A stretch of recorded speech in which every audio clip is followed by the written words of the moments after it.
guys, the Kerplunq here. Today we're going to do an unboxing for the Samsung Galaxy Gear. With all the talk of smartphone watches and smartphone devices, Samsung pumped this little unit out here. It's a solid little unit. Just like the S4, the box looks like it's wood, even though it's cardboard. It is still recycled materials. Printing is the whole soy ink, everything. On the back has a little bit of the specs, which of course I'm going to go over in just a bit. You have your IMEI and your SKU number and everything there. So just to give you a few specs of the device, connectivity wise, it is a Bluetooth version 4.0. That's why I can only sync currently with the Samsung Galaxy S4, the Samsung Galaxy Note 2, and the Samsung Galaxy Note 3. That's only as of right now. Internal memory wise, it's got 4 gigs of internal memory. It does have 512 megabytes of RAM. Weight wise, it's about 73.8 grams. It does have a camera on it that can do audio and video.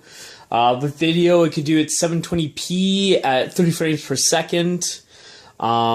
The display on it is a 1.63 inch display. The resolution on it is 320 by 320.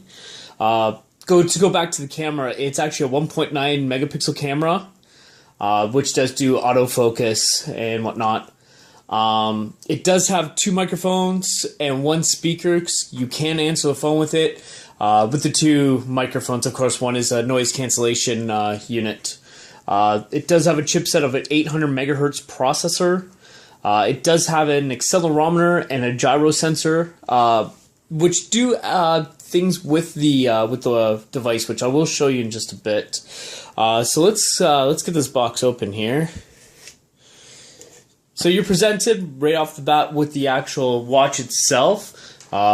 In Canada, anyways, there's only 3 colors. There is the orange, which is the unit I have. There's a black and a white, which kind of looks like, I don't know, zombie flesh. It's a pretty bad pale white grayish color.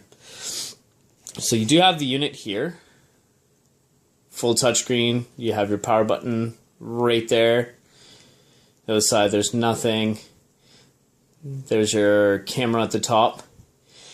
In the back, you're going to notice there's some pinholes there, up at the top there, on this area here.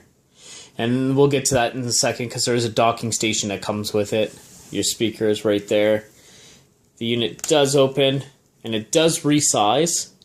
So if you have huge fat wrists or you have little girl wrists like myself, you could easily set it up. Now, actually in the box also, what you have is you have your charger, and it's just a regular micro USB, which does plug into the dock, which we'll get to in a second, and then you have your brochures. Now this dock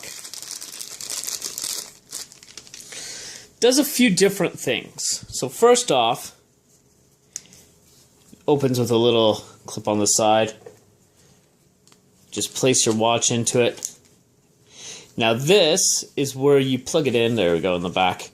Where you plug it in to charge. You do need the docking station to charge.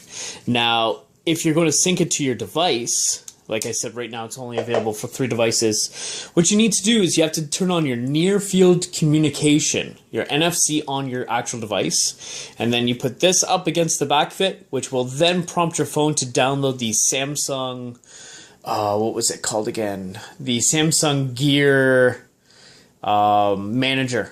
And once the Gear Manager has been installed onto your unit, yeah, you're good to go. Your phone will require to have the Bluetooth on if you do want to make phone calls or receive text messages. Once you receive text messages, though, you cannot reply to them. You can only read them on the device. But if someone was to call you, you can answer the phone. So let's just get to the device here, and let's turn this bad boy on. Mine's already synced.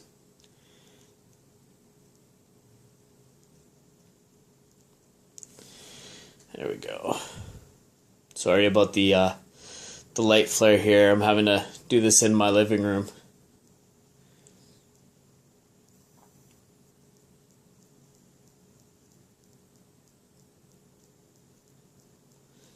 So there you are. Mine is going straight to a So the clock there. You can have different types of clocks. The stock one is a digital display that has your weather and information.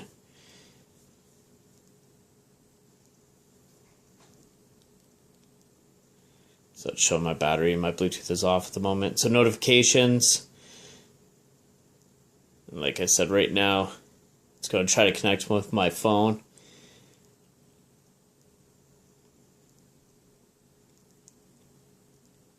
Let's just cancel that.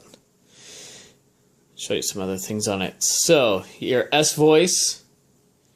You can do voice memos with the unit. Gallery. Now the gallery is only what's on the watch itself, not what's on your phone. Media controller, so someone like me who rides the bus for 3 hours a day, you can control your music, volume, next track, stuff like that there. Does have a built-in pedometer, settings, apps, and then your phone call logs, contacts. So right from here you can scroll down. And that's going to be your camera. Oh, look at that. A camera shooting a camera. If you scroll up, come on. There's your phone dialer. You dial your phone numbers.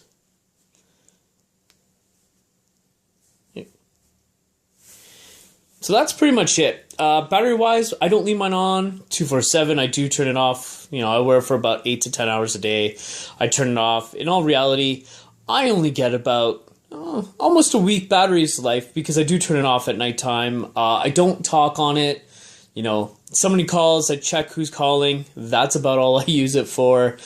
Text messages, I'll read them real quick. Like I said, the main actual feature I do use is the media control when I'm sitting on the bus. That way I'm not constantly having to pull my phone in and out of my pocket. Right now there's a ton of snow here, so last thing I want to do is drop my brand new S4 into a big huge snowbank or whatnot. Is it a good unit? Well, I only paid $50 for mine because I got it on a promo if I got an S4 with it. They usually go for about $330 to about $375 here in Canada.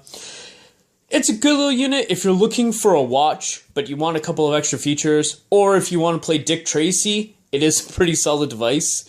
Yeah, so take a look at it.